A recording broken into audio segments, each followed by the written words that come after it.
Hey, everybody, and welcome to Key Conversations for Leaders. I'm your host, John Ryan, and today we have a very special guest, Matt Confer. Matt is Vice President of Strategy and Business Development at Abilitie, where they use team-based simulation training to enhance leadership development.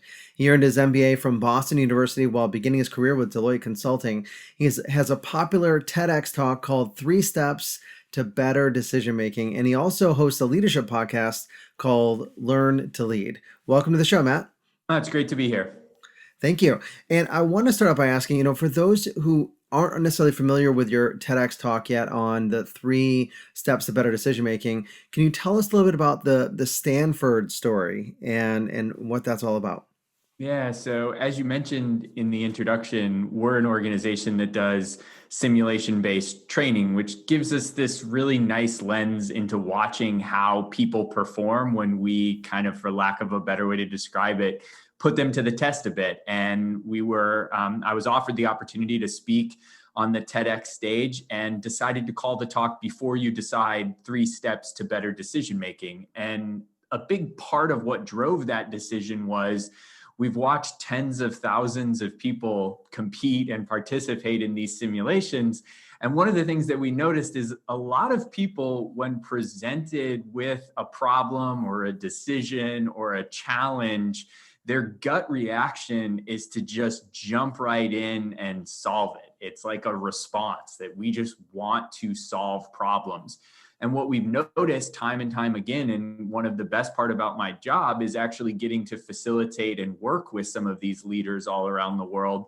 What we've noticed is that successful teams actually take a first step before they decide. And so we tried to break it down to 3 steps. And the first step was what we called challenge the constraints. And that references the Stanford story that you talked about. And so I started the TEDx talk by describing a class on entrepreneurship at Stanford, where the professor presents the students with a challenge. She basically splits the group into teams. She hands each team an envelope, and in the envelope is $5. And the professor says to all of the teams that this $5 represents brand new seed funding for a new company that each of you are going to create in your teams. And you really have one goal: turn the $5 into the most money possible. She then tells the students that the final part of the exercise is going to be to get together at the end of this period, and you've got to tell all the other students what you did and how much money you generated. And excuse me, what normally happens is everybody takes a moment and starts to think about, what the heck they would do if presented with the same challenge. And what's always fascinating to me is what ended up happening is the winning team actually didn't even use the $5. In essence, they challenged the constraints of the exercise. What they did is they actually spent the time finding a company in town who was willing to pay them for the right to present to the rest of the students.